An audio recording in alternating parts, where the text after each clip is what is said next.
歡迎嚟到中山，呢度係德寶怡高。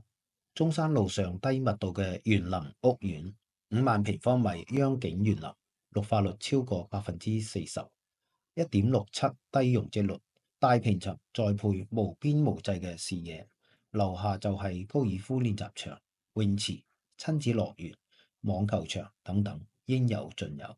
5分鐘嘅車程接駁 Coco City、富日城、遠洋城。盡享生活嘅便利，呢度會唔會係你一直尋找嘅理想家呢？呢個就係小區外邊嘅訪客區域，道路非常之寬闊，然後環境真係做到非常之用心，有好多休息嘅區域，有好多草坪喺度。根本上呢個小區真係將個環境作為一個公園嚟打造。你入到呢度，你會感覺到係一種好高檔嘅感覺，係一種好舒服嘅感覺。我哋而家上去睇259方嘅大平層，呢度咧就入戶大堂，感覺都係比較高檔，有種好似去咗5星級酒店嘅感覺。兩個電梯，兩梯兩戶。呢層樓安排咗兩個電梯，兩個電梯只係服務2間房。呢邊咧就259方嘅，啱先講嘅3房4衛。呢邊咧就255方嘅，兩個戶型咧其實就差唔多，爭幾個方嘅啫，幾乎係一模一樣嘅。各位老細，今日嚟到中山最大嘅樓盤德寶怡高，帶大家睇樓。我而家咧就係一個259方嘅大平層，呢個陽台夠唔夠大？2米闊，9米長。9×1=18，再加埋呢個空間嘅話，一共21個平方，比好多人2間主人房仲要大。前面就係我哋嘅視野啦，中間呢個就係德寶怡高當中嘅寶區，全部都係大獨棟嘅別墅，尚未開售。聽講單價3萬到4萬蚊一個平方，一套1000萬起步啊！大家可以睇睇我哋嘅花園，呢個真係花園嚟嘅，佢真係。啲業主好似生活喺公園裏邊咁樣，綠化率達到40%，負離子砰砰聲撲面而嚟。我哋而家後邊呢度咧就係最先賣嘅德區。其實德寶怡高呢個名咧係點嚟咧？由4個區域所組成。最先賣咧就後邊嗰度咧就叫做德區，中間呢啲大別墅咧。寶區好似寶藏咁嘅意思，跟住咧，我哋而家呢幾棟高樓咧就叫做怡區，仲有一個高區咧就係火炬嘅大數據中心，亦都係我哋呢棟樓嘅後邊。我哋睇睇呢個大平層，259方，只係做咗3個房，有4個衛生間。呢個係一個巨大嘅客廳。呢邊咧係一個品茶室。如果你房間唔夠咧，其實亦都可以將呢度攔起佢，成為一個大嘅客房。呢邊開放式嘅衛生間，仲有一個後陽台。後邊咧就係高區啦，係火炬嘅大數據中心，全部都係寫字樓嚟嘅。下邊呢度即使係響小區嘅外邊，都係好似花園咁樣啊，綠化非常之高。3間房有4個衛生間，我哋首先嚟睇下重頭戲主人房。哦，呢個就係主人房啦。嗱，主人房非常之寬闊啊。呢邊係衣帽間，呢邊咧就衛生間。咁呢度咧2米乘2米嘅大床都完全放得落啊。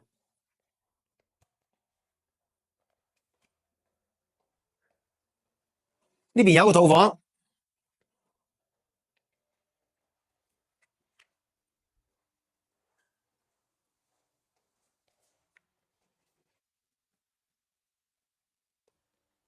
過嚟呢邊仲有間套房，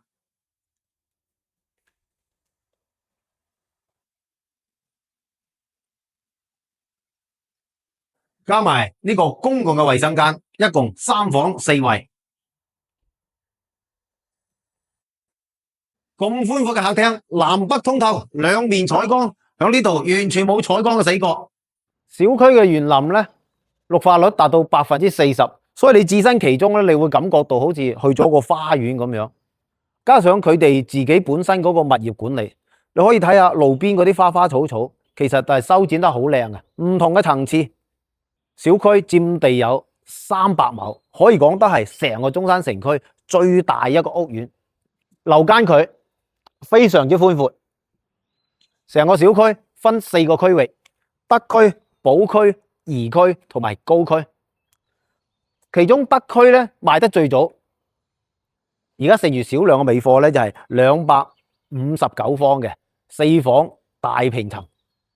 但係咧呢個小區仲有啲寶藏嘅尾貨根本未出售，就係中心嘅庭院，可以睇睇隱隱約約咧就見到中間嘅呢啲獨棟嘅別墅尚未開售，成片區域都未賣過。聽講啊，售價可能會去到4萬蚊一個平方。因為佢工作人員足夠啊，所以可以講得係一步一景。你攞部手機出嚟，每影一張相咧，都好似啲風景畫咁樣，隨手一拍就係一個風景。小區裏邊咧有各種各樣嘅呢個休息、運動同埋休憩嘅場所。嗱，呢邊咧就係小朋友嘅歡樂天地。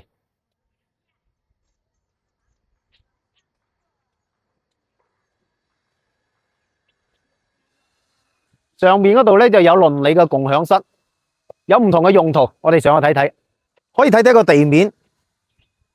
其他小區咧通常都係通鋪大理石，得個顏色嘅，但係佢咧排布得好有藝術嗰種氛圍。我哋響小區裏邊漫遊咧，老老實實真係好似去咗行公園咁樣。除咗一步一景以外咧，物業仲貼心安排咗好多休息嘅呢啲咁嘅桌椅。呢邊仲有。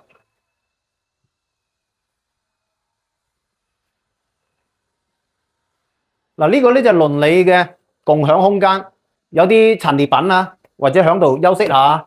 其實呢個咧就係一張茶台嚟嘅。如果你攞啲茶具喺度咧，直情就可以喺呢度沖茶飲。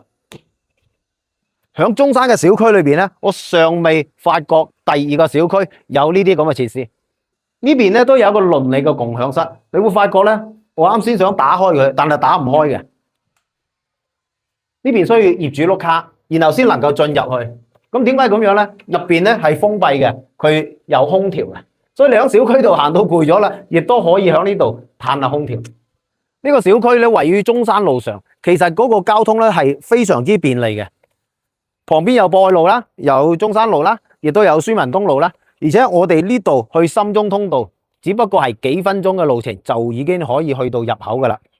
另外，小區周邊環繞住幾大商圈喺度 ，Coco City 啊。然後呢個遠洋城商圈啊，然後利和商圈啊，都係響10分鐘車程裏邊，全部能夠到達。如果你係深圳過嚟嘅話，你可以坐班車去到博覽中心嗰度，18蚊就可以去到博覽中心啊。距離呢個位置大概係2公里，所以位置咧係極其優越嘅。嗱，呢邊咧就係中心園景嗰啲獨棟別墅啦，全部都係1000萬起步。盛景上風，大家一定聽過。盛景上風同埋呢個小區咧，其實係同一個開發商嚟嘅。以前呢度一開盤嘅時候咧，就賣到咧就大概18000、2萬蚊左右。目前嚟講咧，尚餘少量嘅單位，小戶型嗰啲咧，即係好似100幾方啊、110幾方咧，就早已經賣晒啦。而家咧就剩翻4個單位吧，219方嘅、234方嘅，咁呢啲咧都係屬於大平層嚟嘅。咁但係咧嗰個餘貨已經唔多噶啦，255方同埋259方咧，仲有10零套喺度，而且個價錢咧非常之吸引，大概14000左右，13000幾到14000左右，可以講得比高峰時期咧已經係平咗1截噶啦。雖然呢個樓盤已經係開盤咗好幾年啦，但係大家可以睇睇，佢同埋一個新樓盤完全係冇區別嘅，環境太靚啦。如果你住喺呢度，我都覺得能夠想象到，一定係非常之舒服嘅。而且佢個位置咧，佢雖然係屬於火炬區，但係咧同東區咧係接壤喺度嘅，所以嚟講咧，佢能夠享受到東區嘅整個配套喺度，位置非常之唔錯。前面呢度咧就係高爾夫球嘅練習場，喺我身後呢個咧就係一個標準嘅網球場。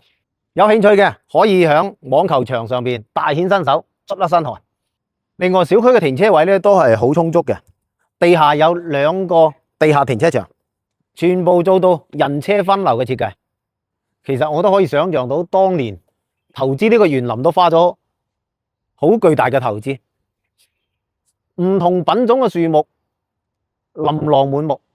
如果你近期響度睇樓，近期想揾一啲改善型嘅住宅，亦都係想揾一啲環境好嘅、視野好嘅，我諗呢個園林非常之啱你。中山最大嘅一個住宅區，容積率只係1.6，然後有40%嘅綠化面積。歡迎你聯繫我，帶你睇樓。